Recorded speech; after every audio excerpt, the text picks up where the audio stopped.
আমার প্রশ্ন আপনি একটু বলবেন, এই যে একবার পীর ধরে আবার পীর বদলায়, মানে ওই পীর গরিব আছেন এরকম যে ওটা বড় লোক, ওই জায়গায় বড় লোক হয়ে যাইব, পীর ধরে কি পীর বদলানো যায় নাকি যায় না? আপনার বিচক্ষণতা অনেক। আপনার জীবনে আপনি যে কয় ফোঁটা আপনার মায়ের বুকের দুগ্ধ খেয়েছেন, আমার জীবনে আমি ওই কয়েক গ্লাস পানিও খাইনি। আপনার সাথে গান করতে পারা, গান গাওয়াটা এটা অনেক বড় দুঃসাহসের ব্যাপার। এটা আমার জন্য আমার জায়গা থেকে অনেক বড় দুঃসাহস। আমি দেখাইতেছি, করতেছি, কিন্তু কি করব বলেন? সেজেছ যেই সাজ করিও সেই কাজ নইলে পাইবা লাজ। বিচারের রাসূল জ্ঞান অর্জনের জন্য চীন দেশে যাইতে বললেন কেন? কারণটা কি? Europe, America, London, Switzerland, Australia, Bharat, Pakistan সব রেখে চীন কেন? আলোচনায় যাব, প্রশ্ন করব, আলোচনা হবে। অত্যন্ত সুন্দর পরিবেশ, আপনারা খুবই ভালো মানুষ, দেখে বোঝা যাচ্ছে। আমি স্টেজের বাইরে দেখলাম অনেক মুরব্বীরা বসে আছে, জায়গা পাচ্ছে না, মানুষ বেশি হয়েছে বিধায় জায়গার সংকুলন। তারপরেও অনেক ধৈর্য ধরে অনেক মা বোনেরা আসছেন গান শোনার জন্য। মায়েদের প্রতি ভক্তি শ্রদ্ধা, ছোট করে একটি গান রাখি, তারপর দেখি কি আলোচনা করা যায়। দোয়া চাই। ধন্যবাদ সবাইকে। ষষ্ঠমে আদম শফি বৃক্ষের ফুল, সপ্তমে আব্দুল্লাহর পেশানিতে, অষ্টমে মা আমেনার গর্ভে, নবমী আসলেন এই ধরাধামে, দশমে 50 বৎসর 2 মাস 27 দিনে তিনি সশরীরে মক্কানগর থেকে, হাতিম নামক এলাকা থেকে আল্লাহর সাথে সপ্তম আসমান ভেদ করে আবার ধরাধামে চলে এসেছেন। রসুলের একটি দিনের আলোচনা করার সাধ্য আমার এই পাপী মুখে সম্ভব না। রসুলের জীবন কথা থেকে, নবুয়ত থেকে একটি দিনের আলোচনার সম্ভব না। তথাপি কিছু কিছু কথা, কিছু কিছু আলোচনা আপনাদের মাঝে তুলে ধরব। আপনারা নীরব হয়ে একটু দয়াল নবীর কথা যখন আসে ধৈর্য ধরে শুনবেন।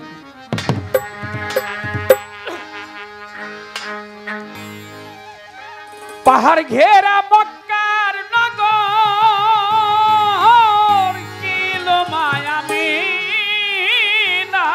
ঘর। পাহাড় ঘেরা মক্কার নগর, ও কিলো মায়ামিনার ঘর। ওই পাহাড় ঘেরা মক্কার নগর, কিলো মায়ামিনার ঘর। যার লাগিয়া 1000 বছর এই ধরনী আকুল, যার লাগিয়া 100,000 বছর ধরনী আকুল। আরব দেশে কাবার পাশে মুহাম্মদ রাসূল এলো, আরব দেশে কাবার পাশে মুহাম্মদ রাসূল। ওই পাহাড় ঘেরা মক্কার নগর, কিলো মায়ামিনার ঘর। পাহাড় ঘেরা মক্কার নগর, কিলো মায়ামিনার ঘর। যার লাগিয়া 1000 বছর,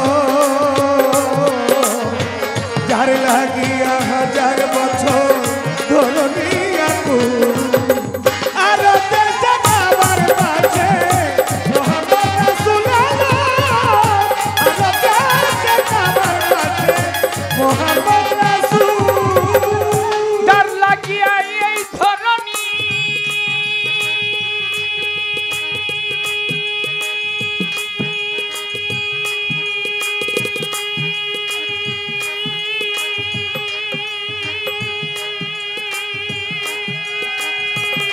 নবী সর্বগুণের শিরোমণি। যার লাগিয়া এ ধরনী, ও নবী সর্বগুণের শিরোমণি। যার লাগিয়া এই ধরনী সর্বগুণের শিরোমণি গাহে, আকাশ বাতাস জয় ধ্বনি পাপিয়া বুলবুল গাহে।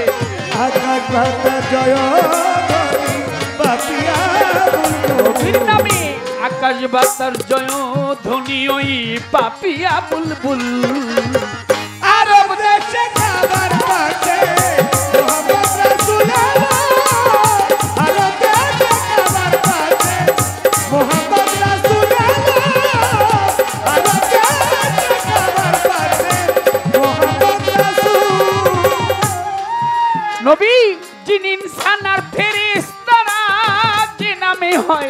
পাগল পারা যিনি সানার ফেরে তারা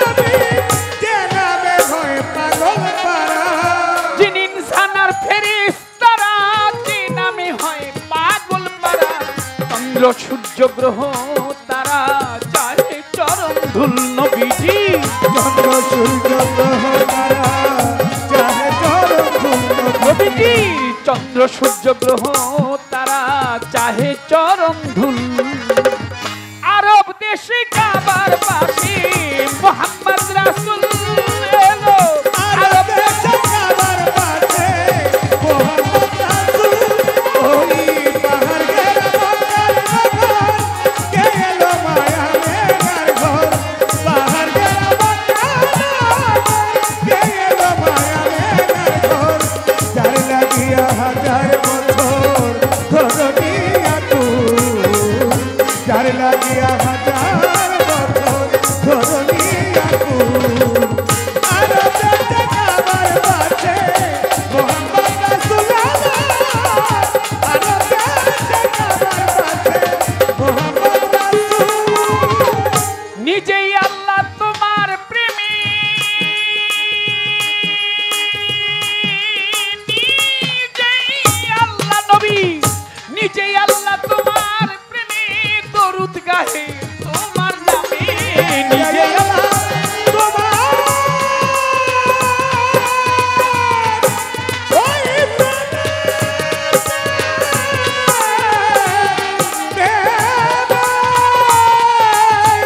ও নবীজি নিজেই আল্লাহ তোমার প্রেমে দরুদ গাহে তোমার নামে নিজেই আল্লাহ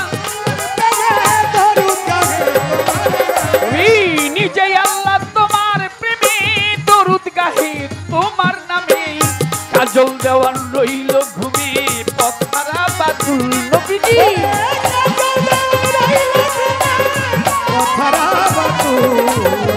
কাজল দেওয়ান রইল ঘুমে পথহারা বাতুল আরব দেশে কাবার পাশে মোহাম্মদ রাসূল আরব দেশে কাবার পাশে মোহাম্মদ রাসূল ওই পাহাড় ঘেরা মক্কার নগর কে এলো মায়া মেঘার ঘর পাহাড় ঘেরা মক্কার নগর কে এলো মায়া মেঘার ঘর যার লাগিয়া হাজার বছর ধরনিয়া তুই যার লাগিয়া হাজার বছর ধরনিয়া তুই আরব দেশে কাবার পাশে মোহাম্মদ রাসূল আরব দেশে কাবার পাশে মোহাম্মদ রাসূল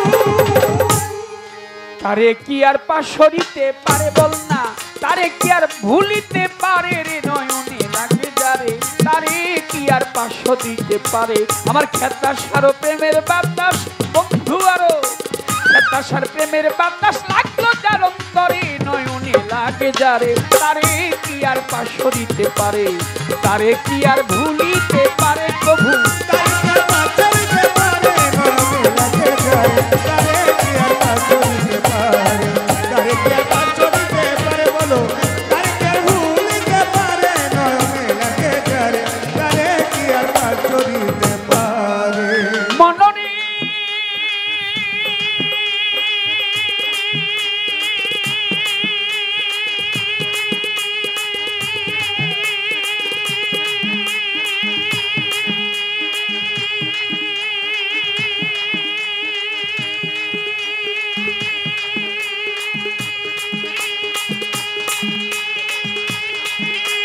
ও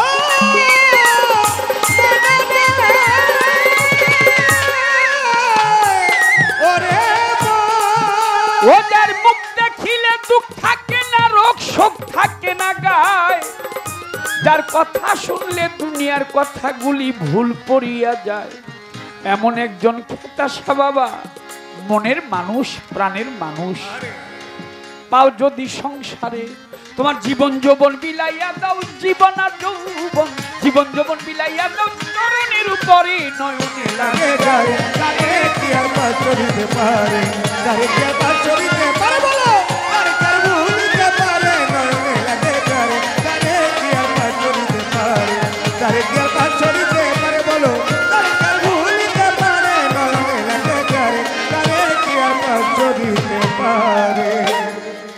সভা করে আছেন যারা ভদ্র আশেকান, যেইভাবে বসে শুনছেন বিচার বাউল গান, আপনারা বসে বসে করলেই একটু দোয়া, আপনাদের দোয়া পেলে হবে যে গান গাওয়া।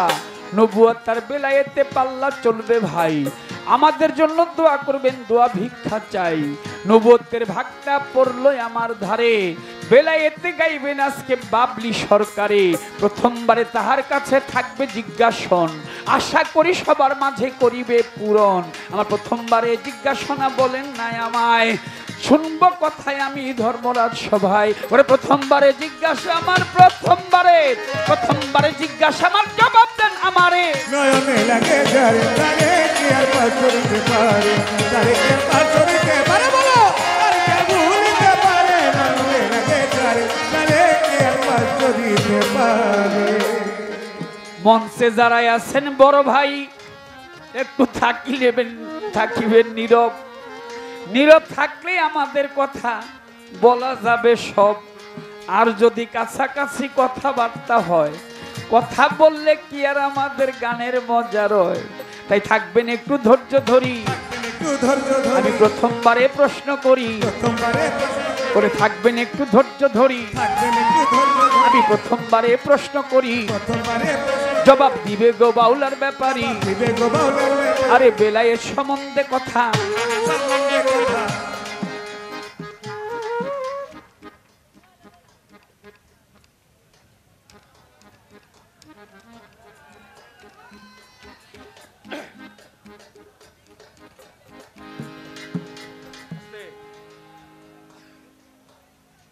রাসূল আকরাম সাল্লাল্লাহু আলাইহি ওয়াসাল্লাম দয়াল নবীজির 4 জন ছেলে 4 জন মেয়ে। এই জগতের বুকে তার বড় বিবি মা খাদিজাতুল কুবরা, ওনার গর্ভ থেকে 7 জন সন্তান এসেছিল। তৈয়ব, তাহের, কাসেম, ইব্রাহিম 4 ছেলে, 4 জন ছেলে। রোকেয়া, কুলসুম, জয়নব, জগৎ জননী আমার খাতুনে জান্নাত মা ফাতেমা তো জোহরা আলাইহিস সালাম। এই 4 জন হচ্ছে মেয়ে, 4 জন ছেলে 4 জন মেয়ে। 4 জন ছেলে আসছে, 3 জন ছেলে আসছে বিবি খাদিজাতুল কুবরা ওনার গর্ভ থেকে। তৈয়ব, তাহের, কাসেম এই 3 ছেলে আর 4 মেয়ে। একজন ছেলে অন্য বিবির গর্ভ থেকে দুনিয়াতে এসেছিলেন, নাম তার মেরি বা মারিয়া। ওই ছেলেটির নাম ছিল ইব্রাহিম। এই মোট 8 জন সন্তান। তন্মধ্যে আমার জগৎ জননী মা ফাতেমা, তিনি ছিলেন সর্বকনিষ্ঠ, সবার ছোট। একদিন জিব্রাইল আমিন তিনি আমার রসুলকে খোঁজার জন্য চলে গেলেন নবীর বাড়িতে। ঘটনাক্রমে তখন রসুল ঘরে ছিলেন না, জগৎ জননী মা ফাতেমা সামনে আসলেন। জিব্রাইল আমিনকে দেখে বললেন, ছোট কাকা কেন আসছেন? জিব্রাইল আমিন মনে মনে গোসা হইল, নবীর বেটি ফাতেমা আমাকে ছোট কাকা বলল, সে আমাকে ছোট কাকা বলতে পারে না। আমি নবীর কাছে গিয়ে বিচার দিব। কোথায় নবী আছে? তিনি পাখায় ঝাড়া মারলেন। তিনি ঘুরতে ঘুরতে চলে গেলেন কোথায়? মসজিদে নববীর বারান্দায় আমার রসুল সেখানে ছিলেন। সেখানে গিয়ে রসুলকে সালাম তাজিম করে জিব্রাইল আমিন যখন দাঁড়ালেন, আমার রসুল জিজ্ঞেস করে, জিব্রাইল তোমার মুখটা মলিন, মনটা ভার কেন? জিব্রাইল আমিন কয়, রসুল আপনার মেয়ে ফাতেমা আমাকে আজকে ছোট কাকা বলছে, আমি আপনার কাছে বিচার চাই। ফাতেমা আমাকে ছোট কাকা বলতে পারে? ওয়াহেদাতের বাগানে ছিল ফুল, আমি নিজের হাতে সেই ফুল ছিঁড়ে আনলাম, সেই ফুল এনে আমি সঙ্গাইলাম আব্দুল্লাহর নাসিকায়। আপনি মোহাম্মদ আব্দুল্লাহর পেশানিতে চলে গেলেন, আব্দুল্লাহ করলো বিয়ে, আপনার মা আমিনার সাথে শাদী হলো, আমিনার গর্ভ থেকে আপনি মোহাম্মদ দুনিয়া আসলেন। আপনার বয়স 25 বছর হলো, আপনি বিয়ে করলেন বিবি খাদিজাতুল কুবরাকে। এই খাদিজাতুল কুবরার 7 জন সন্তান, তার মধ্যে সর্বকনিষ্ঠ হচ্ছে ফাতেমা। সে কি আমাকে ছোট কাকা বলতে পারে? আমার নবী বলে, ও জিব্রাইল, একটু বলো না আমারে, বয়স তোমার কত হয়েছে বলো নির্ণয় করে। জিব্রাইল, তোমার বয়স কত? জিব্রাইল কয়, নবী আমার বয়স কত এটা আমি নিজেও জানি না, আমি অনেক আগে সৃষ্টি হয়েছি। আমার রাসূল বলে, অনেক আগে কত? বলে বহু আগে সৃষ্টি হয়েছে, এরকমই বলতে লাগলেন জিব্রাইল। আমার রাসূল বলে, জিব্রাইল তুমি সৃষ্টি হয়ে সর্বপ্রথম কি দেখেছো? জিব্রাইল আমিন বলে, আমি সৃষ্টি হয়ে প্রথম দেখেছি আকাশের মধ্যে সিতারা। বলে কি দেখেছো? কিরকম দেখেছো? বলে ঝলঝল করে তারা জ্বলছে ৭০,০০০ বৎসর পর্যন্ত, তারপর দেখি নিভে গেছে ৭০,০০০ বৎসর অন্ধকার, আবার জ্বলেছে ৭০,০০০ বৎসর আলো ঝলমল করছে, আবার অন্ধকার হয়ে গেছে ৭০,০০০ বৎসর, আবার জ্বলেছে ৭০,০০০ বৎসর, আবার নিভে গেছে ৭০,০০০ বৎসর। আমার রাসূল বলে, জিব্রাইল থামো, তুমি ডুবতে আর নিভতে, উঠতে আর নিভতে কতবার দেখেছো? আলো জ্বলেছে নিভেছে এভাবে কতবার দেখেছো? জিব্রাইল আমিন বলে, এইভাবে ডুবতে আর উঠতে নিভতে আর জ্বলতে আমি দেখেছি ৭২,০০০ বার। সুবহানাল্লাহ। আমার রাসূল বলে, জিব্রাইল সেই তারাটি এখন দেখলে চিনতে পারবে? জিব্রাইল আমিন বলে, অবশ্যই চিনতে পারবো। আমার রাসূল বলে, তুমি আমার পিছনে আসো। পিছনে গেলেন, দয়াল নবী তার নূরের জামা আস্তে আস্তে উঠালেন। জিব্রাইল আমিন লক্ষ্য করে চেয়ে দেখে রাসূলের বাম কাঁধের আড়াআড়ি ঘাড়ের নিচে কবুতরের ডিমের ন্যায় কিছু কালো পশম দিয়ে ঢাকা, যাহাকে বলা হয়েছে মোহর নবুয়ত। আমরা সম্ভব হইলে সবাই একবার ভক্তি ভরে চুম্বন করি। জিব্রাইল আমিন সেটা দেখে আমার রাসূলের সামনে আসলেন। জিব্রাইল আমিন বলে, আমি আল্লাহর কসম খাই, জাতের কসম খাই, সত্তার কসম খাই, আমি সৃষ্টি হয়ে এই তারাটি সর্বপ্রথম দেখেছিলাম। সুবহানাল্লাহ।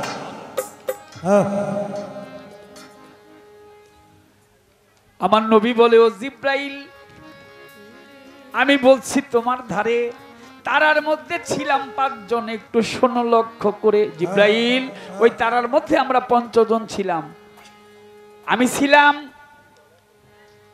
আমার হযরত আলী ছিল, ছিল আমার মেয়ে ফাতেমা, ছিল আমার বড় নাতি ইমাম হাসান, ছিল আমার ছোট নাতি ইমাম হুসাইন। জিব্রাইল, ৫ জন আমরা ছিলাম, এটা তো সেতারার রূপ। প্রথমে আল্লাহর নূর, দ্বিতীয় তক্তের ফুল, তৃতীয় ময়নার গলার হার, চৌথায় সেতারা, ৪ নম্বরে সেতারা। সেই রূপে জিব্রাইল প্রথম দেখেছে। ও জিব্রাইল, আমার ছোট নাতি ইমাম হোসেন, সে যে তোমার ছোট বলে নাই, তুমি এর জন্য ধন্য, কারণ তুমি আমার ছোট নাতির চাইতে বহু ছোট। একটু সুবহানাল্লাহ বলবেন না? এটা হচ্ছে আমার নবুয়তের পরিচয়। আমি সেতারা থেকে টেনে আনলাম, আল্লাহর নূর থেকে, উপর থেকে। কমিটি বলছে এর জন্য উপরে চলে গেলাম। আপনি একটু আপনার বেলায়েতের পরিচয় দেন। কিভাবে সৃষ্টি হইল বেলায়েত? এর প্রথম রূপটা ছিল কি? কয় ভাগে বিভক্ত বেলায়েত একটু বলেন না দেখি। কি রূপে প্রথমবার বেলায়েত প্রকাশ পেয়েছিল?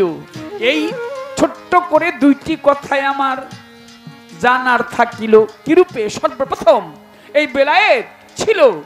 বেলায়েত কয় ভাগে বিভক্ত করা হয়েছে আপনার কাছে আমি জানতে চাই। আশা করি সুন্দরভাবে আপনি আমাদের মাঝে বুঝায় বলবেন। ছোট্ট একটি গান রেখে বসবো, তারপর দেখি কি আলোচনা আসে। ওরে এই পর্যন্ত কথাই আমার, এই পর্যন্ত জিজ্ঞাসা আমার, ইহার বেশি না রে নয়নে লাগে যারে।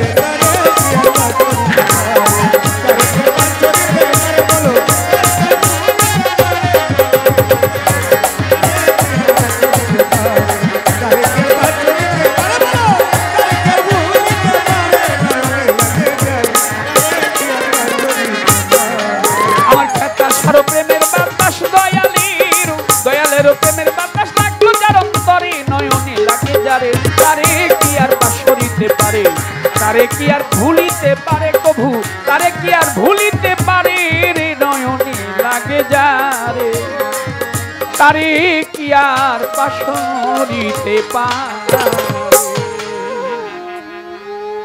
আর বলবো কি, আপনাদের ভালোবাসায়, আপনাদের সামনে আসার, সব বসার সুযোগ পেয়েছি, এটা এ জন্মের মতো অনেক বড় পাওয়া। আপনাদের চরণের নিচে হাজারো ধূলিকণার মধ্যে একটি ধূলিকণার সমতুল্য আমি দেওয়ান বাবলি সরকার না।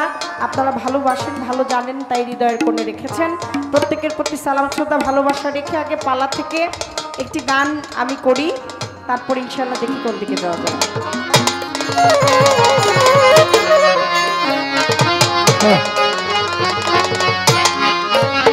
আগে প্রশ্ন করলেন যে বলেন তো আমার নবুয়তের পরিচয়টা তো আমি দিলাম, কিন্তু আপনার বেলায়েতের রূপটা আসলে কি?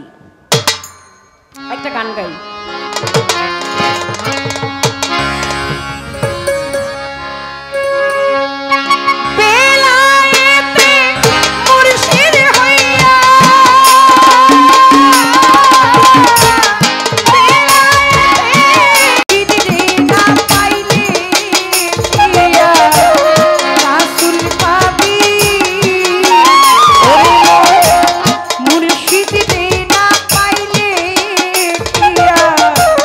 রাসূল পাবে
খাস নুরে তোয়ারো যিনি রহমতের বাণী যার মুখে শুনি খোদারো খাস নুরে তোয়ারো যিনি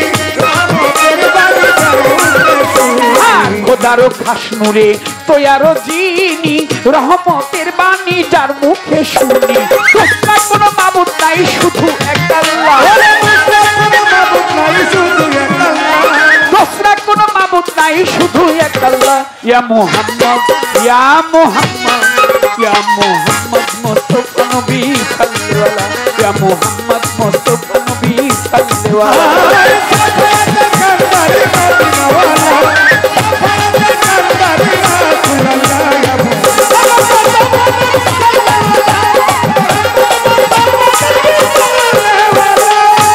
বলে নবী নূরেরই পুতুল কেউ বা বলে নবী গোলাপেরই ফুল কেউ বা বলে নবী নূরেরই পুতুল কেউ বা বলে নবী নূরেরই পুতুল কেউ বা বলে নবী গোলাপেরই ফুল নহে গোলাপ নহে পুতুল শুধু নূর আল্লাহ নহে গোলাপ নহে পুতুল শুধু নূর আল্লাহ ইয়া মুহাম্মদ ইয়া মুহাম্মদ ইয়া মুহাম্মদ মুস্তাফা নবী সাল্লাল্লাহু ইয়া মুহাম্মদ মুস্তাফা নবী সাল্লাল্লাহু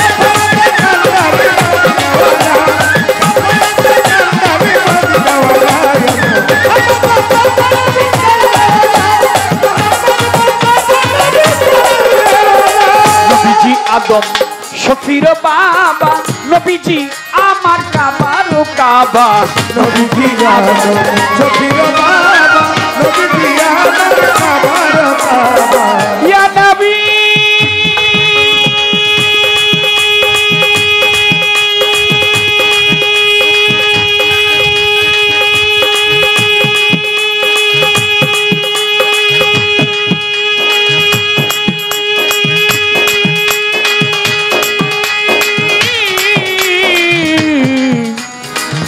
या नबी या नबी नबीजी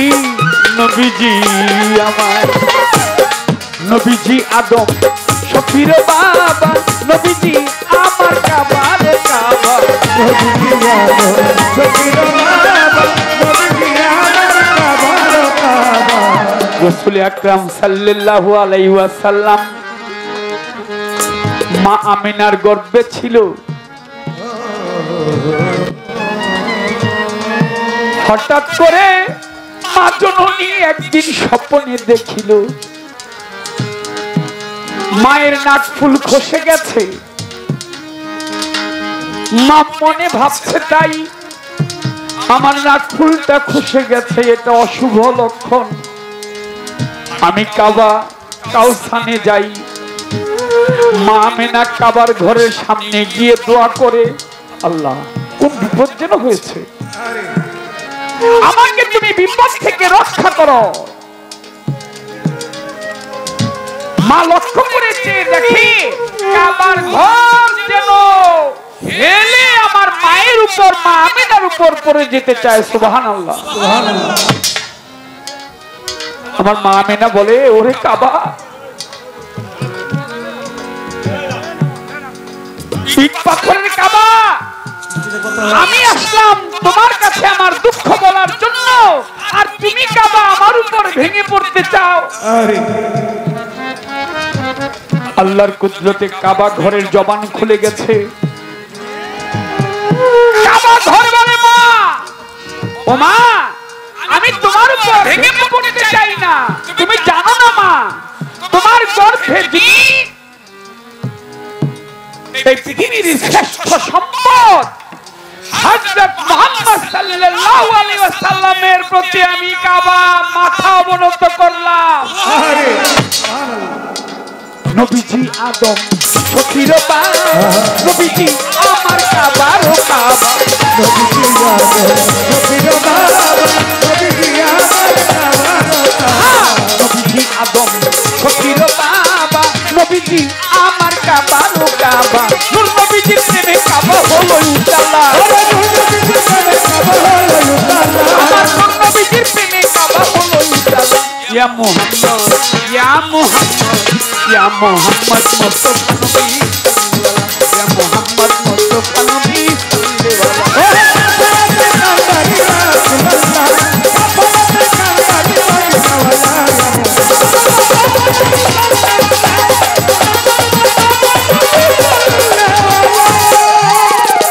মাওলানা নজরুলে ভাবিয়া বলে দয়া নবীর দিদার পেলে মাওলানা নজরুলে ভাবিয়া বল দয়া নবীর দিদার পেলে মাওলানা নজরুলে ভাবিয়া বলে দয়া নবীর দিদার পেলে আপন হাতে মালা গেতে পরাইতাম গলা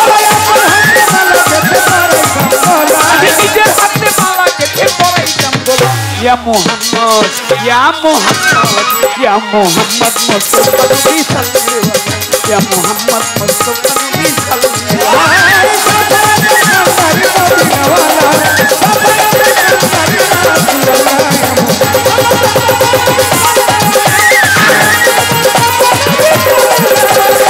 সাফায়াতের কান্দারি মদিনা ওয়ালা উম্মতে সাফায়াতের কান্দারি ওই মদিনা ওয়ালা ইয়া মোহাম্মদ মুস্তাফা নবী সাল্লাল্লাহু আলাইহি ইয়া মোহাম্মদ মুস্তাফা নবী সাল্লাল্লাহু আলাইহি ইয়া মোহাম্মদ মুস্তাফা নবী সাল্লাল্লাহু আলাইহি ডালে ডালে দুলছে তারা ডালে ডালে দুলছে তারা ডালে ডালে দুলছে তারা প্রেম চাহে তোমার কাছে বাগানে বাগানে বুলবুলি বসেছে ছাতাশাল বাগানে বাগানে প্রেমিকরা বসেছে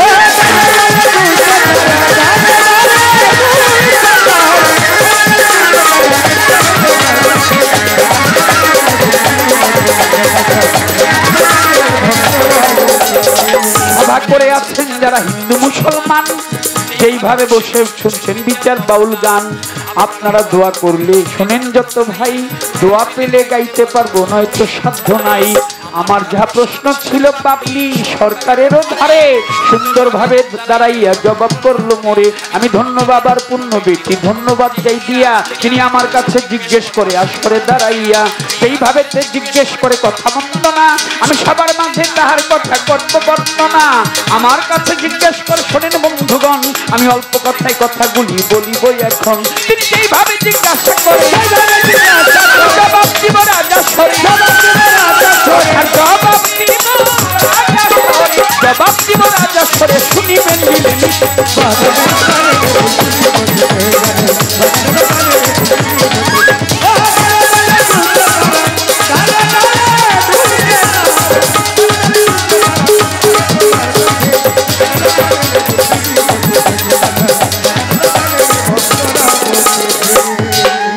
নবুয়ত অর্থ নবধন নবী অর্থ নূতন ধর্ম প্রচারক 1,00,000 মতান্তরে 2,24,000 পয়গাম্বর এসেছিল জগতের ভিতরে 313 জন নবী আসলো একটু শুনেন ধৈর্য ধরে রাসূলের আগে আরো 312 জন নবী চলে গেছে আখিরি জামানায় আল্লাহ পাক শ্রেষ্ঠ নিয়ামত হিসাবে মুহাম্মদ সাল্লাল্লাহু আলাইহি ওয়াসাল্লামকে নতুন বাণী নিয়ে এসেছেন তিনি ইসলামের শিক্ষা নিয়ে এসেছেন সবারে জানাই আগে মানুষে অনেক বিবাদ ঘটতো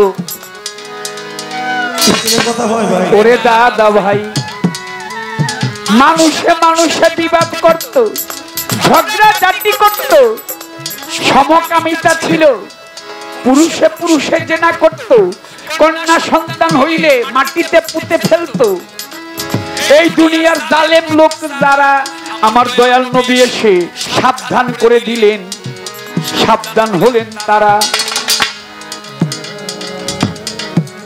দাহিয়া নামক এক ব্যক্তি আমার বাবারা সামনে বসে আছেন বাবারা আমাদের একটু খেয়াল করে শুনতে হবে যে আমরা কিন্তু বেশি সময় নাই অর্ধেকের বেশি সময় চলে গেছে আর অল্প একটু সময় আছে দেখবেন একটু পরে যাওয়ার সময় হয়ে যাবে ঠকবেন আপনারা আমাদের কোনো কিছু বলার নাই গানটা বিচার গান বিচার করে শুনতে হয় এই এলাকার লোক অনেক গান পাগল আমার মুরব্বীরা গান করেছে অনেক শামসু কাকা শামসুদ্দান মুরব্বীরা নাম শুনছেন তো বহুবার আসছে এই এলাকারই লোক 2,500-এরই মাখন কাকা দৌলুদ্দিন বয়চি সাহেব, পরশালী ভাই, আমাদের ফতুল্লার আবু সরকার কাকা, তোগুলি চলে গেছে। দয়াল যেন তাদেরকে ভালো লাগে, ভালো রাখে না, আপনারা খেয়াল করেন একটু।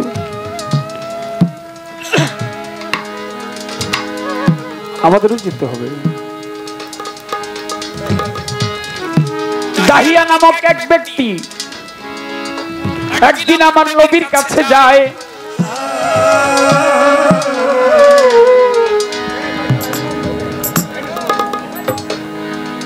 আমার নবীর কাছে গিয়ে বলে, ইসলাম ধর্ম শিক্ষা দেন, মুসলমান হইতে মনে চায়। শুনেছি আপনি নতুন ধর্ম প্রচার করেন এই জগতের ভিতরে।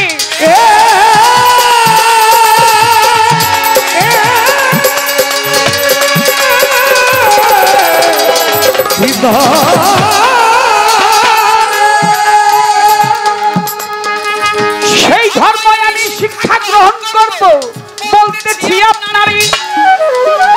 আমার রাসূল বলে, তুমি আমার হাতের উপর হাত রেখে পাঠ করো কলেমা তাইয়্যিবা লা ইলাহা ইল্লাল্লাহু মুহাম্মাদুর রাসূলুল্লাহ সাল্লাল্লাহু আলাইহি ওয়াসাল্লাম।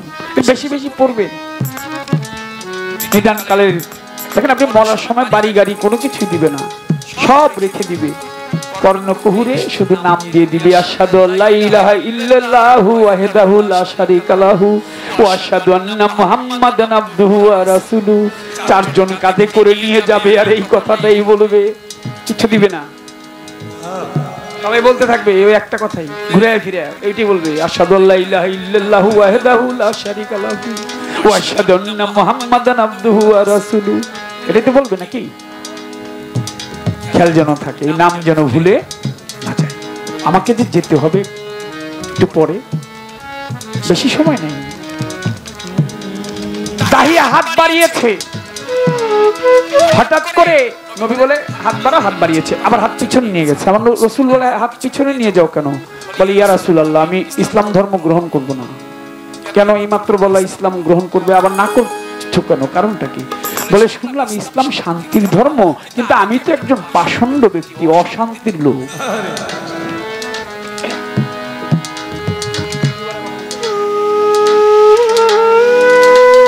আমি অশান্তির লোক, আমার জীবনে এত অপকর্ম করেছি।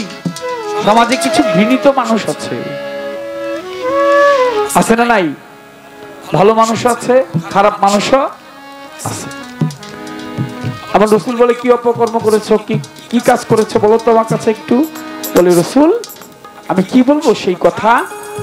আমার একে একে কয়েকটা মেয়েকে আমি নিজের হাতে গলা টিপে হত্যা করে তাদেরকে মেরে ফেলেছি, কিন্তু সর্বশেষ যে মেয়েটি আমার হয়েছিল, ওই মেয়েকে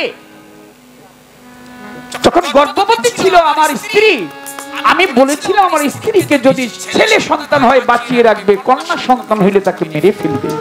আমি বাণিজ্যে গিয়েছিলাম, বাণিজ্য থেকে এসে দেখি আমার একটা কন্যা সন্তান হয়েছে, কিন্তু আমার স্ত্রী তাকে হত্যা করে নাই। আমি আমার স্ত্রীকে বললাম, হত্যা করো নাই কেন?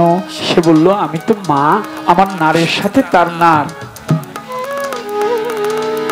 জয়েন্ট ছিল, লেগেছিল, আমি আমার মেয়েকে মারতে পারি নাই, তুমি মেরে ফেলো। তাই আমি মারতে গেলাম, গলা টিপে হত্যা করব। মেয়ের দিকে যখন হাত বাড়ালাম গলা টিপে মারবো, তখন মেয়েটা, ছোট্ট মেয়ে তো, ও আমার দিকে চেয়ে আছে, দেখতে ফুটফুটে সুন্দর। আমি সুন্দর দেখে ভুলে গেলাম ওকে মারবো। হাত গলাটার মধ্যে হাত দিব, হাত গলায় না দিয়ে আমি মাথার মধ্যে এরকম হাত দিয়ে আদর করে চলে আসলাম। ভাবলাম মনে মনে, এখন মারবো না, কিছুদিন পরে মারবো। আস্তে আস্তে একটু বড় হয়েছে, দুই একটা কথা বলতে পারে। একদিন তাকে মারার জন্য ঘরের পিছনে নিয়ে গেলাম। এবারও তাকে আমি গলা টিপে হত্যা করব, গলা টিপে হত্যা করব। আর যখন হাত বাড়িয়ে দিয়েছি, মেয়েটা আমাকে বলে কি, বাবা। বাবা বলছে না, ওইটা আমার হৃদয়ের মধ্যে লেগেছে। বাবা ডাক শুনে আমি তাকে হত্যা করতে পারলাম না। ভাবলাম আরো কয়েকদিন পরে মারবো। এখন একটু বড় হয়েছে, দু একটা কথা বলতে পারে, অনেকটাই বুঝে। একদিন বললাম, বেড়াইতে যাব তোমার নানার বাড়ি। মেয়ে আমার সেজে গুজে সুন্দর করে হয়েছে তৈয়ারি, নানার বাড়ির কথা বলে বেড়াইতে নিয়ে যাব বলে সুন্দর কাপড় পরে, নতুন কাপড় পরে আমার সাথে হয়েছে রওনা। কিন্তু আমার স্ত্রী জানে তাকে বাঁচিয়ে আমি আর রাখবো না। আহা, আমার স্ত্রী খুব আদর করলো আমার মেয়েকে, চোখের পানি ছাড়লো। আমি আমার মেয়েকে নিয়ে হাঁটতে লাগলাম। কোথায়? একটি মরুভূমি অঞ্চল দিয়ে হাঁটতে লাগলাম, যেখানে কোনো মানুষজন নাই, একেবারে নির্জন। সেখানে গিয়ে মেয়েটাকে বললাম, তোমার নানার বাড়িতে যাব, তার আগে একটা খেলা খেলবো তোমার সাথে, আমি তোমার এদিক কইয়া। মেয়েটা বলে, কি খেলা একটু বলো বুঝাইয়া। আর মেয়ে বলে, কি খেলা বাবা? আমি বললাম, এটা মাটি মাটি খেলা। মেয়ে বলে, এটা কেমন খেলা? আমি বললাম, একটা গর্ত করবো, সেই গর্তে তুমি নামবে, আমি আস্তে আস্তে মাটি দিতে থাকবো, এটাই মাটি মাটি খেলা। এটা অতটা বুঝিও না, কিছুটা বুঝে, ছোট। আমি গর্ত করলাম, মেয়েটাকে বললাম গর্তে নামো। মেয়েটা গর্তে নামলো, আমি আস্তে আস্তে মাটি দিতে আরম্ভ করলাম। মাটি দিতেছি, আরব দেশে তো গরম মাটি, যারা সৌদি আরবে থেকেছেন, গরম বালু। আমার মেয়েটা একসময় বললো যে, বাবা আমি সহ্য করতে পারছি না, আমার না এখানে গরম লাগতেছে, ঠোসা পড়ে যাচ্ছে। আমি আস্তে আস্তে মাটি দিতে থাকলাম। যখন গলা পর্যন্ত মাটি দেওয়া হয়ে গেছে, আমার মেয়ে কেঁদে কেঁদে আমাকে বলতেছে, বাবা আমি তো সহ্য করতে পারি না, আমাকে মাটিতে চেপে ধরেছে, আমার শরীরে ঠোসা পড়ে যাচ্ছে, তুমি কি সত্যি মাটি মাটি খেলা খেলছো নাকি তুমি আমাকে মেরে ফেলবে? আমি এমন নিষ্ঠুর, আমার মেয়ের কোনো কথার জবাব দিচ্ছি না। তখন আমার মেয়ে দুই চোখের পানি ছেড়ে আমাকে বলছে, বাবা বুঝেছি তুমি আমাকে মেরে ফেলবে তাই না, শোনো বাবা, তুমি আমাকে এখান থেকে বাহির করে আনো, আমাকে তোমার বড় করতে হবে না, ভরণ পোষণ করতে হবে না, আমি ভিক্ষে করে খাবো, মানুষের কাছে গিয়ে কাজ করে খাবো। তুমি যে আমার বাবা এটা কোনোদিন পরিচয় দিব না, তবু তুমি আমাকে মেরে ফেলো না, আমি চলে যাই বাবা, তুমি আমাকে ছেড়ে দাও। ইয়া রাসূলুল্লাহ, আমার মেয়ের কথাগুলি আমি শুনি না, মাটি দিতে থাকি। অবশেষে আমার মেয়ে আমাকে বলে, বাবা শেষ কথাটা রাখো, যদি সত্যি তুমি আমাকে মেরে ফেলো, বাড়িতে গেলে মা যদি জিজ্ঞেস করে আমার কথা, তখন তুমি মায়ের কাছে বলবা কি, রাস্তা দিয়ে তোমার হাত ধরে আমি হাঁটতেছিলাম, হঠাৎ করে জঙ্গল থেকে একটা বাঘ এসে আমাকে ধরে নিয়ে গেছে, আমাকে খেয়ে ফেলছে। ইয়া রাসূলুল্লাহ, আমি ওই অবস্থায় আমার মেয়েকে মাটির মধ্যে জীবন্ত অবস্থায় পুঁতে রেখে আসছি আমার এই হাত দিয়ে। এবার আপনি রাসূল বলেন, আমি কি এই ইসলাম ধর্ম শান্তির ধর্ম গ্রহণ করতে পারি? আমার রাসূল বলে, না, তুমি আমার হাতে হাত দিও না। যে ব্যক্তি জীবন্ত মেয়েকে মাটির মধ্যে পুঁতে ফেলতে পারে, সে কখনো ইসলাম গ্রহণ করতে পারে না। আমার রাসূল যখন না করলেন, তখন আমার আল্লাহ বলে, হাবিব আপনি দাইয়াকে বলেন ওর জন্য আপনার হাতের উপর হাত রেখে একবার পাঠ করে কলেমা তৈয়ব লা ইলাহা ইল্লাল্লাহু মুহাম্মাদুর রাসূলুল্লাহ সাল্লাল্লাহু আলাইহি ওয়াসাল্লাম। আমার রাসূল দাহিয়াকে ডাক দিয়ে বললেন, দাহিয়া রে, তুই অত বড় পাপী, তবু আল্লাহ পাক বলছে তুই আমার হাতের উপর হাত রেখে যেন কলেমা পাঠ করে মুসলমান হয়ে যাস, তবে বিগত দিনে যা করেছিস তার জন্য তোকে ক্ষমা চাইতে হবে। আর দাহিয়া সঙ্গে সঙ্গে কথা, আমার রাসূল কাছে, দাহিয়া কাছে রাসূলের কথা শুনে রাসূলের হাতের উপর হাত রেখে কলেমা পাঠ করে মুসলমান হয়ে গেলেন। আমার আল্লাহ পাক বলে, হাবিব দাহিয়ার জীবনে এত অপরাধ করেছে, অন্যায় করেছে, আমি আল্লাহ আপনি রাসূলের মুহাম্মদের মহব্বতের হাতের উসিলায় তার সমস্ত গুনাহ মাফ করে দিয়েছি। সুবহানাল্লাহ।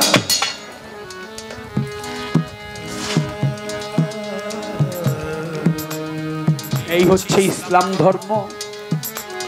এই ধর্ম নিয়ে আসলেন। আগের নবীরা বলতো লা ইলাহা ইল্লাল্লাহ, আদম নবী বলেছে লা ইলাহা ইল্লাল্লাহ, আদম শফিউল্লাহ। মুসা নবী বলেছে লা ইলাহা ইল্লাল্লাহ, মুসা কালিমুল্লাহ। ঈসা নবী বলেছে লা ইলাহা ইল্লাল্লাহ, ঈসা রুহুল্লাহ। ইব্রাহিম নবী বলেছে লা ইলাহা ইল্লাল্লাহ, ইব্রাহিম খলিলুল্লাহ। ইসমাঈল নবী বলেছে লা ইলাহা ইল্লাল্লাহ, ইসমাঈল জাবুল্লাহ। আমার মুহাম্মদ নবী এসে বলেছে লা ইলাহা ইল্লাল্লাহ মুহাম্মাদুর রাসূলুল্লাহ সাল্লাল্লাহু আলাইহি ওয়াসাল্লাম। সমস্ত আইনগুলি বাদ করে দিয়েছে, নতুন সংবিধান নিয়ে আসছে, নতুন ধরনের এক আইন নিয়ে আসছে যা শান্তি। ইসলাম মানে শান্তি। বাবা আপনারা দেখতেছেন কিভাবে আমাদের মুসলমান ভাইদেরকে মারতেছে না।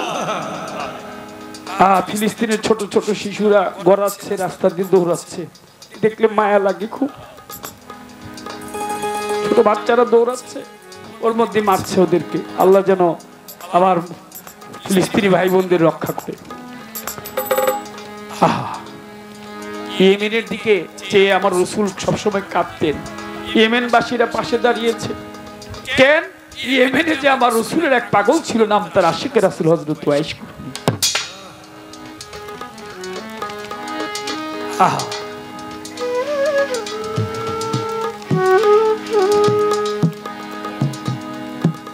তাই সেই নতুন ধর্ম প্রচার করতে, ইসলাম ধর্ম প্রচার করতে মক্কার নগরে 570 খ্রিস্টাব্দে 12ই রবিউল আউয়াল সোমবার দিন সুবে সাদেকে যে নবধন আমরা পেয়েছি, শান্তির বারতা পেয়েছি, তিনি দিয়েছেন সেই বারতা হযরত মুহাম্মদ আহমদ মুস্তাফা সাল্লাল্লাহু আলাইহি ওয়াসাল্লাম।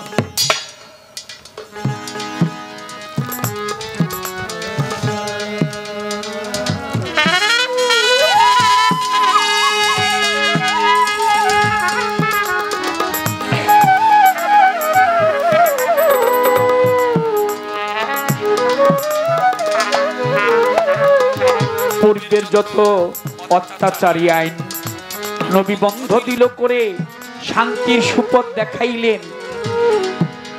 এই মানুষের সেই নবীর উম্মত হয়ে আমরা নবীকে চিনতে পারলাম না, নবীর নামে এখনো আমাদের মন কাঁদে না। রাসূল শাফায়াতের ভার নিয়েছে, কাল আখিরাতে রাসূল বিনে কেউ তোমাকে উদ্ধারের ক্ষমতা রাখে না, আল্লাহ পাক কাউকে দেয়নি।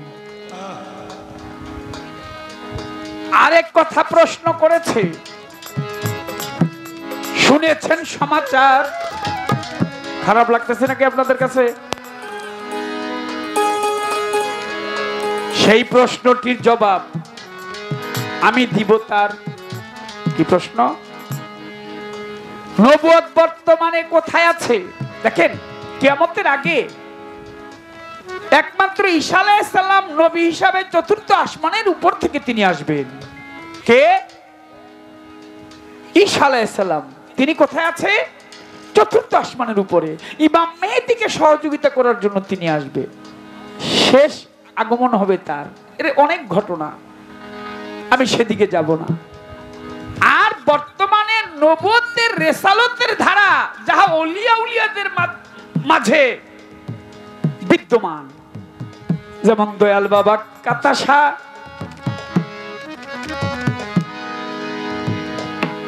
হযরত বড় পীর আব্দুল কাদের জিলানী, মাহবুবে সুবহানী, কুতুবে রাব্বানী, হযরত খাজা মঈনুদ্দিন, কুতুবউদ্দিন বখতিয়ার কাকি, শাহ আলী, শরফুদ্দিন চিশতি, বাবা শাহজালাল শাহপরাণ, বাবা ভান্ডারী, গণি শাহ বাবা, বাবা রাহাত আলী শাহ, সুবহান শাহ বাবা, সিরাজ শাহ বাবা, আফাজউদ্দিন শাহ গালিমপুরি। ওলিয়া উলিয়া যারা, ওলি হইতে হলে তারা যা স্বপ্নে দেখে তাহা সত্য স্বপ্ন, তাদের স্বপ্ন কখনো মিথ্যা হয় না। একটা সুবহানাল্লাহ বলবেন না? আপনি আর আমি তো স্বপ্নে দেখবো না কত কিছুই। কালকে রাত্রে যখন ঘুম আসবেন তখন তো কত কিছুই স্বপ্নে দেখবেন।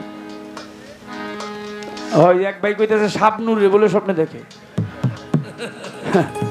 শাবনূর তারা আমি ছবি টবি করে না, আমি দেখিও না বাংলা ছবি। যাই হোক, ওই স্বপ্নে তো ওইগুলি দেখে। আর ওলিয়া উলিয়া দেখে কি? ওলিয়া উলিয়া স্বপ্নে দেখে এখানে একজন কুতুবের প্রয়োজন।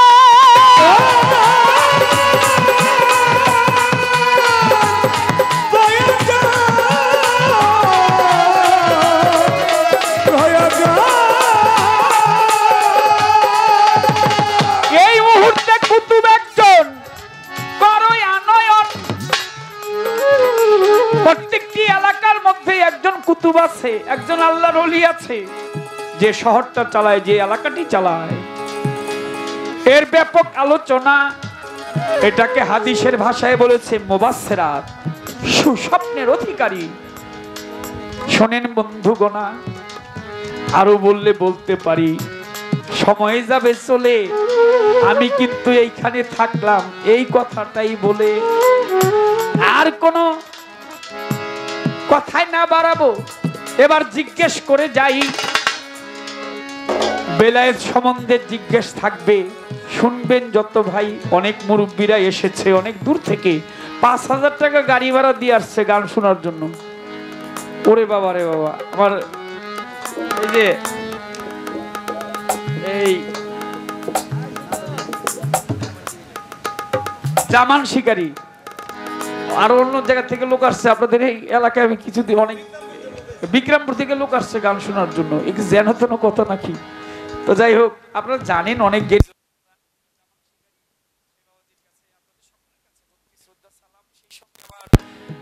হযরত শাহ শফি দয়াল বাবা সোবহান সাধু কতদিন আগে গান করে গেছি, সেই দরবারের পক্ষ থেকে, ওরস কমিটির পক্ষ থেকে জনাব মোহাম্মদ ওমর ফারুক ভাই ৫০০ টাকা দিয়ে আমাকে দোয়া করেছেন। ওনার প্রতি হযরত শাহ সোবহান শাহর দরবারে আমার ভক্তি শ্রদ্ধা, নওয়াব আলী শাহ বাবার দরবারে ভক্তি শ্রদ্ধা, আমার সালামটুকু দরবারে এই কাঙালের ভক্তিটুকু পৌঁছে দিবেন। প্রশ্ন করি তাহার কাছে, করি ছোট্ট করে, রাত্র কিন্তু যায় যায় বেশি থাকবে না রে। বলেন দেখি কথায় আমায় বেলায়েত নিয়া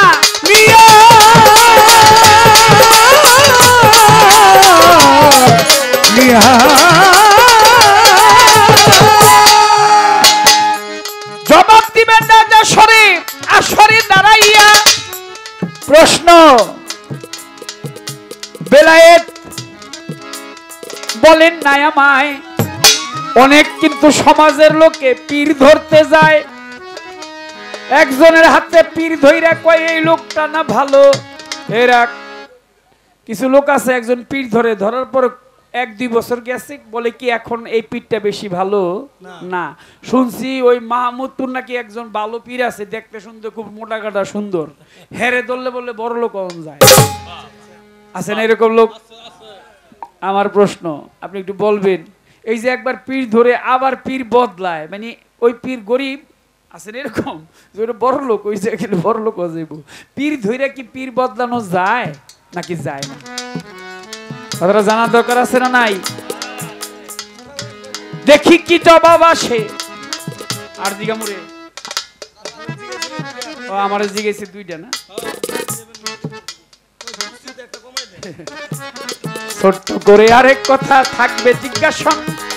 আমার দয়াল নবী হাদিসে করেছে বর্ণন, রাসূল বলে কি, শোনো, জ্ঞান অর্জনের জন্য চীন দেশে যাও। আমার প্রশ্ন, রাসূল জ্ঞান অর্জনের জন্য চীন দেশে যাইতে বললেন কেন? কারণটা কি? মক্কা মদিনায় কি জ্ঞান নাই? আরব দেশে কি জ্ঞান নাই? আমেরিকার দেশে কি জ্ঞান নাই? ইউরোপের দেশে কি জ্ঞান নাই? আফ্রিকার দেশে কি, মহাদেশ কিন্তু এগুলো সবকটি। তো এশিয়ার মধ্যে চীন দেশে যাইতে বললেন যে চীন দেশে গেলে জ্ঞান অর্জন করা যাবে। চীনের কথা বলা হইল কেন? কোন চীনের কথা বলেছে? প্রশ্ন রাখলেন 2টি। রাসূল বললেন যে জ্ঞান অর্জনের জন্য চীন দেশে যাও। তার কথা হইল যে আরো তো দেশ আছে, Europe, America, London, Switzerland, Australia, Bharat, Pakistan, সব রেখে চীন কেন? এটা আসলে কোনো, আপনি যেই দেশেই যান অচেনা পথটা বহুদূর।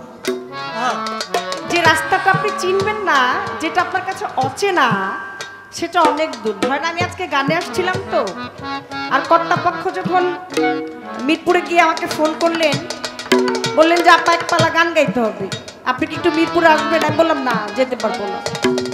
বলে আপা আসেন, আমরা আছি, মনে হয় ইফতারের সময় হয়ে গেছে, আর প্রোগ্রাম ছিল, রেকর্ডিং ছিল, আমি বেরিয়ে যাব। বললাম যে আসেন, বাসায় আসেন। বললো যে আপা তাহলে আসি, আসলে আপনার সাথে কথা হবে। আসলেন, বসলেন। খেতাসা বাবার দরবারে একবার আসা হয়েছিল, উনি আমাকে বলছিলেন, কিন্তু আমার মনে পড়ছিল না যে আমি এই মঞ্চে গান করলাম। তারপরে যখন বললেন যে এইভাবে গান করতে আসছিলেন, এই বিষয় ছিল। আজকেও আসার পরে আমার একবার এসে গেছি, তারপরেও আবার আমার দিক নির্দেশনাটা পথ কোন দিক হয়ে কোন দিকে আসবো এই ঠিকানাটা খাতার মধ্যে লিখতে হয়েছে। এই কারণ হচ্ছে এই রাস্তাটা আমার অচেনা, এই রাস্তাটা আমি চিনি না, এর জন্য আমার কাছে অনেক দূর মনে হয়েছে। সকালবেলা যখন আমি গান ছেড়ে বাসায় চলে যাব, যতটুকু সময় আমার আসতে লেগেছে তার থেকে অর্ধেকের অর্ধেক লাগবে আমার বাড়ি যেতে, কারণ আমার বাড়িটা আমার চেনা।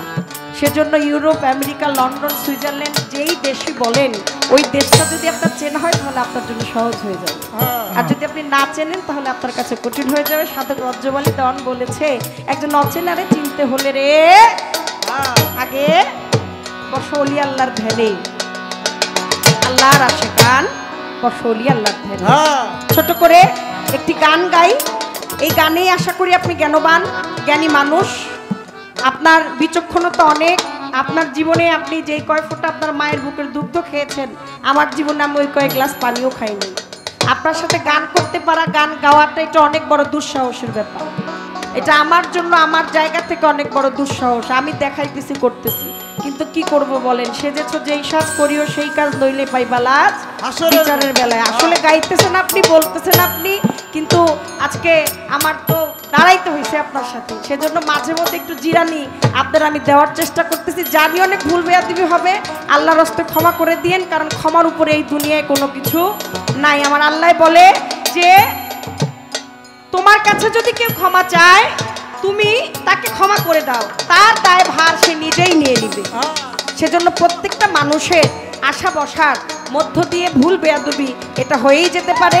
আমি হয়তো জবাবটা আমার মতো করে দিলাম, কিন্তু আপনার মনের মতো নাও হতে পারে। অবশ্যই আপনি একটা কথা জানতে চেয়েছেন, আপনার মনের মধ্যে একটা জবাব, একটা উত্তর আছে, সেজন্যই হয়তোবা আপনার ওই কাছাকাছি যাবে না। যদি হয় তাহলে মেনে নিয়েন, আর যদি না হয় তাহলে আল্লাহর হস্তে ক্ষমা করে দিন।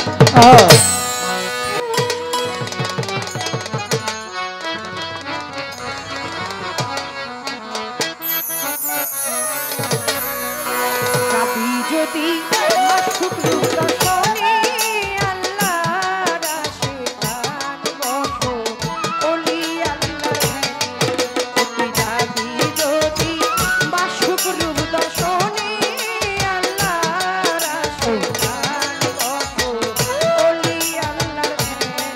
তোরা যাবি যদি মাসুদ দর্শনে আল্লাহ আসে কার বসে এই আল্লাহর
আমি আগেই বলেছি যে আপনার বিচক্ষণতা অনেক।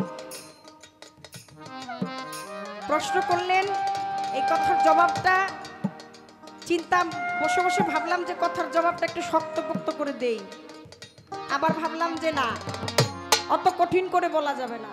তবে আমার মাতালের একটি গান আছে, 14 তলায় ফুলকুঠুরি বোপায় কয় মোর মাথায় বাড়ি, 14 তলায় ফুলকুঠুরি বোপায় কয় মোর মাথায় বাড়ি, দাঁত বইরা আছে থাকে না গো বুড়ি, দাঁত বইরা আছে থাকে না বুড়ি, কয় লাগরাই খালান আমার মায়ে ঝিয়ে সতী তারা বাপে পুতে হইল ভাই, মায়ে ঝিয়ে সতী। অনেকে চিন্তা করতে বাবলি সরকার একটু কথ্য ভাষা কয়, সপ্ততলা 14 তলায় ফুলকুটুরি বোবায় কয় মোর মাথায় বাড়ি, দাঁত পড়ে আছে পাকনা বুড়ি কয় লাং রেখে লাং আরো চায়, লাং রে লাংই কইতো, লাং রে গাং কইলে কামইব। পাঁচটা প্রকার প্রেম, সূক্ষ্ম, শান্ত, দাস্য, বাৎসল্য, মধুর, 5 প্রকার প্রেমকে আমার আল্লাহ পাক আলাদা করে দিয়েছে। সূক্ষ্ম প্রেমটা করতে হবে একেবারে সক্ষর নেই বান্দা হয়ে আমার আল্লাহর সাথে। শান্ত প্রেমটা করতে হবে একেবারে শান্ত স্বভাবের নেই পিতা মাতার সাথে। আর দাসল্য প্রেম করবেন কোথায়? দাসল্য প্রেম করবেন যার যার প্রিয় মুর্শিদের সাথে। আজকে দয়াল খেতাশা বাবা, মাতাল কবি, রাজ্জাক দেওয়ান, মঈনুদ্দিন হাসান মাছ ভান্ডারী, বড় পীর খাজা মঈনুদ্দিন এবং আমার বাবা ভান্ডারী দাস মুর্শিদের চরণে। আর বাৎসল্য প্রেম করছেন আজকে আপনারা। সারাটা রজনীতে খেতাশা বাবার প্রেমে ভাবে দরবারে এসে গান শুনছেন, পরস্পর এক ভাই আর এক ভাইয়ের শরীরের সাথে লেগে রয়েছে। রাস্তা দিয়ে হাইটে গেলে যদি কারো গায়ের সাথে কারো লাগে তাহলে সরি রে ভাই, আমি খুব সরি, আমি দেখি নাই আপনাকে, মানে একটু টাচ লাগলে, গায়ের মধ্যে গায়ে একটু ঘষা লাগলে, আর একজন আর একজনের গায়ের উপরে দাঁড়ায় ছিলেন, এটা আমি দেখছি। কিন্তু মুখের দিকে তাকায় দেখেন, কেউ কাউরে জীবনে দেখেন নাই। তারপরও খেতাশা বাবার নামে আজকে যে গান হচ্ছে, দেওয়ান বাপ্পি সরকার, কাজল দেওয়ান সাহেব গান করতে আসছে, তাদের দুইটা গান শুনবেন। এই যে ধৈর্য নিয়ে দাঁড়িয়ে আছেন, বসে আছেন, এইটাই হচ্ছে বাৎসল্য প্রেম। বাৎসল্য প্রেমটা ইষ্টি খেসি প্রতিবেশী ভাই ব্রাদার আত্মীয় স্বজন সুজন বন্ধু বান্ধব সবাই করতে পারে। আর মধুর প্রেমটা হইল, এটা আল্লাহ ভাগ করে দিছে, যেই প্রেমের কারণে আমার আল্লাহ পাক প্রথম যা সৃষ্টি করলেন আউয়ালুম্মা খালাকাল্লাহু মিন নূরি, প্রথম যা সৃষ্টি করলেন আমার দয়াল নবীর নূর। তারপরে তো এই নূর ভাগ হয়ে গেছে, স্বীকারোক্তি আসলো, প্রথম স্বীকার করে না। তারপরে আমার আল্লাহ পাক সৃষ্টি করলেন আউয়ালুম্মা খালাকাল মিন এশ।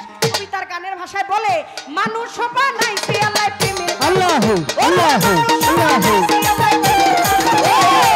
প্রেমে নূরি বন্ধুর মুর্শিদের খানে সবাই প্রেমে নূরি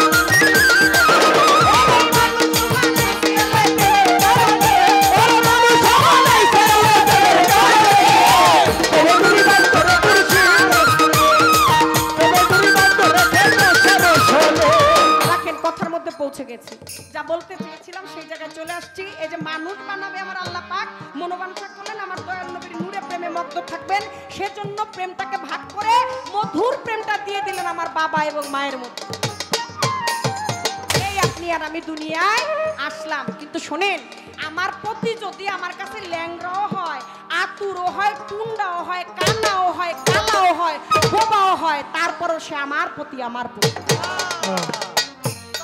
দেখলেই যেমন পোস্ট অফিস কয় না, আর পেট মোটা দেখলেই তারে দারোগা কয়। একটা কথা রেফারেন্স টেনে এই কথার এখানেই ইতি করব। আমার বড় পীর একদিন কাফেলা নিয়ে ভক্তবিন্দু নিয়ে রাস্তা দিয়ে যায়। এক লোক আমার বড় পীরকে দেখে পিছন দিকে ঘুরে দাঁড়িয়ে থাকে। আমার বড় পীর সালাম দিলেন, আসসালামু আলাইকুম। আলাইকুম ইয়া রাহমাতুল্লাহ। ওই লোক পিছন ফিরেই জবাব নেয় ওয়ালাইকুম সালাম ইয়া রাহমাতুল্লাহ। কয় বাবা আমার জীবন দশায় আমার মনে হয় আপনার সাথে কখনো কোনোদিন আমার দেখা হয় নাই, আমি এই পথ দিয়ে যাচ্ছি কিন্তু আপনি আমাকে দেখে সঙ্গে সঙ্গেই পিছন ঘুরে দাঁড়িয়ে রইলেন। আমি আপনাকে মুসলমান হিসেবে এক মুসলমান আর এক মুসলমানকে সালাম দি, ছোট বাজাও সালাম দিতে পারে, আমি আপনাকে সালামও দিলাম, আপনি সালামের জবাবটাও নিলেন। সালামটা দিলাম এই উদ্দেশ্যে, সালামের জবাবটা নিতে গিয়েও আপনি যেন আমার দিকে একটু ঘোরেন। আপনি সালামের জবাব নিলেন সত্য, কিন্তু আপনি আমার দিকে ঘুরলেন। আমি কি আপনার সাথে কোনো অন্যায় কোনো অপরাধ করেছি?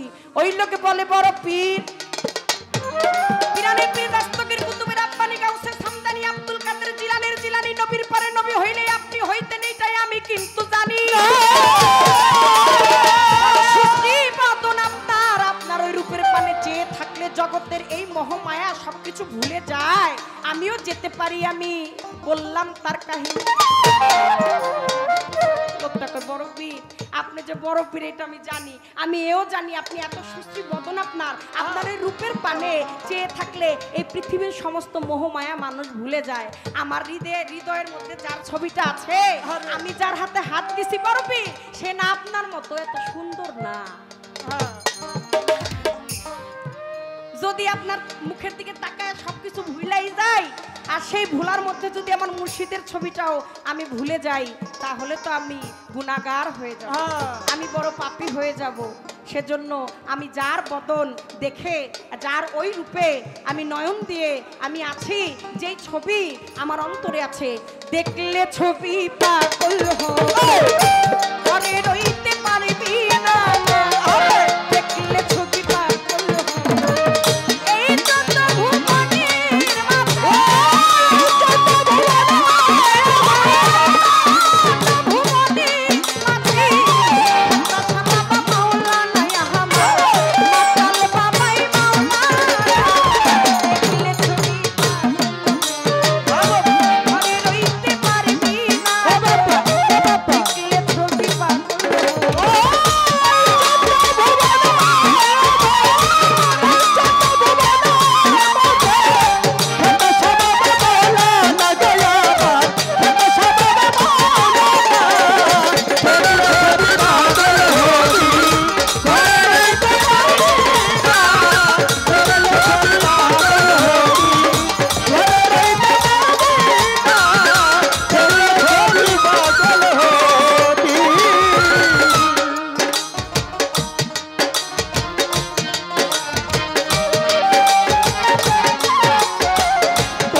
অনেকগুলো টাকা দিলেন এবং ছোট্ট একটা বাচ্চা সেও অনেকগুলো টাকা দিলেন, ভালোবাসা সালাম শ্রদ্ধা রয়ে গেল।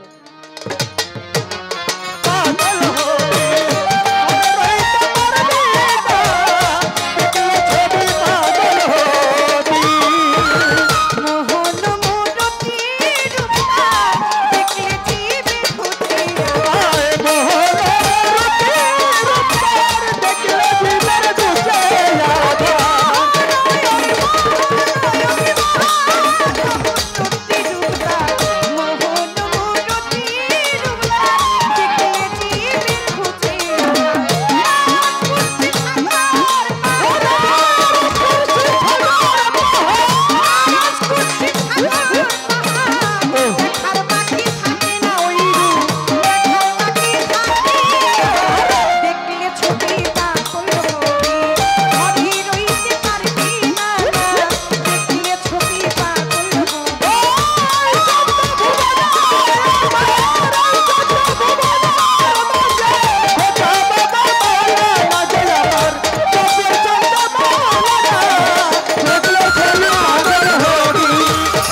লিখেছেন যে দেখলে ছবি পাগল হবি, তুই ঘরে রইতে পারবি না।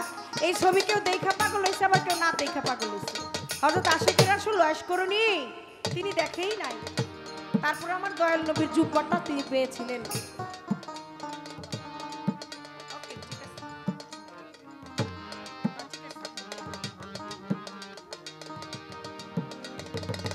এইখানেতে এই না কথা, সারমর্ম বলে অল্প করে বলে আসর দিব ছেড়ে, জীবনে কোনোদিনই দেখেই নাই ওই রূপ। তারপর আমার দয়াল নবী যেই দিন আশিকুর রাসূল লস্করণী বাড়ির মধ্যে আসলেন, আমার নবী এসে জগতের মা ফাতেমাকে জিজ্ঞেস করে, ও ফাতেমা, মাগো বাড়িতে কি কেউ আসছিল? কয় পিতা আসছিল, কিছুক্ষণ আগে একজন এসে আপনাকে খুঁজে গেছে। কয় কোন পথ দিয়ে গেছে? কয় এই পথ দিয়ে গেছে। আমার রাসূল আকরাম সাল্লাল্লাহু আলাইহি সাল্লাম একটা দৌড় দিয়া ওই রাস্তার মধ্যে দাঁড়ায়। আমার মা ফাতেমা জিগায়, উনি তো চলে গেছেন পিতা, তারপর আপনি এই রাস্তার মধ্যে দাঁড়িয়ে আছেন কেন? কি দেখেন, কি দেখতে চান? আমার রাসূল বলে, মাগো যদিও সে চলে গেছে, কিন্তু তার গায়ের এই বাতাসটা এই রাস্তা দিয়েই বইতেছে। এই বাতাসটা আমার গায়ে লাগলে আমার বন্ধুর গায়ের গন্ধ পাওয়া যায়। কথাটা হইল এই কি শোনেন, যে একজন আপনি মুরিদ অর্থ হইল মরা। আপনি যদি মুসলমান খাতায় নাম লিখাইতে চান, তাহলে আপনার আত্মসমর্পণ করতে হবে। আপনি দান করলে আপনার নাম হবে দানবী, হজ করলে আপনার নাম হবে হাজি, যাকাত দিলে আপনারা বলবে কি জাকাতি, রোজা রাখলে রোজাদার। এই এতগুলো কর্ম আপনি মুসলমানের নিয়ম নীতির মধ্যে থেকেই করবেন, কিন্তু আপনারে মুসলমান কইব না। মুসলমান হইতে হইলে একজন খাতাশার কাছে গিয়া আপনার আত্মসমর্পণ করতে হবে, তবেই আপনি মুসলমান খাতায় নাম লেখাইবেন। সুবহানাল্লাহ, সুবহানাল্লাহ, সুবহানাল্লাহ। আর ওই রূপ দেখা যায় টাকা লেগে যায়, লাং থুয়া লাং বদলাইবেন, কোনো সমস্যা নাই। মনে রাখেন, এই সমস্ত মুনাফিক কাফের গো বিচারি খোদাই কর। যাহার বদন তুমি তো প্রেমিকটা সিলেকশন করেই লইছো, তুমি লওয়ার আগে লইছো না? লওয়ার আগে বোঝো নাই যে এটা কি রমইব? ওহনে আর দেহার পরে আর ভাল লাগে না, বড় বড় খালি বান্ডিল চাই। এই সমস্ত মুনাফিক, এই সমস্ত কাফের এত বিচারি আমার খোদা এই দুনিয়ার মাটিতে রাইখা দেয়। লাং থুয়া লাং বড়াই বদলাই বুঝি। আরে টাকা টাকা দিছে লো। বহুত টাকা টাকা কত হইতা টাকা। অনেক সুন্দর বললো না, ছোট বনে ভাই যে সেদিন তারা বাপে পুতে হইলো ভাই, কত কত বছর আগে লেখা গেছে। লেখা গেছে কেন? এই যে এখনকার এই জামানার জন্য। কারণ বুঝছিল যে এইটা লাগবো কাজে।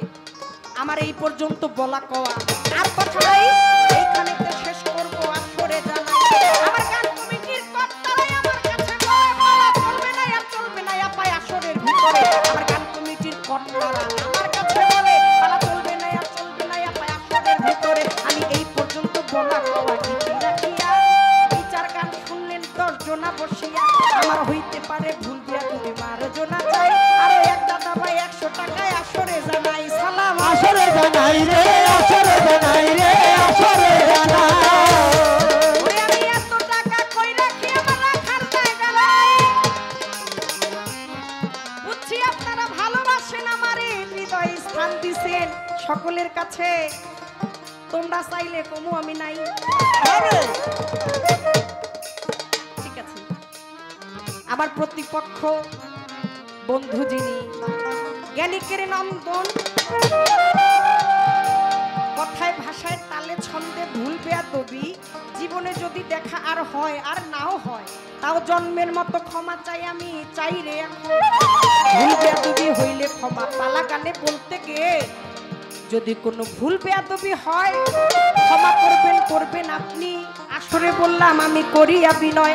আমার গান সঙ্গীতে যারা আছে ভালোবাসা তাদের প্রতি রাখিয়া এই পর্যন্ত পালা বিচার গান ইতি করলাম। সালাম জানাই বইয়া রইছে আমার ফাজি ভাইয়া। 20 টাকা নিলে নিতে পারো, 2টা পান খাইতে পারবা। চাইটা চাইটা একলা একলা খাইও না, লগে নিয়ে একটু আমারে খাওয়াইবা। আমার এই পর্যন্ত বলা কয়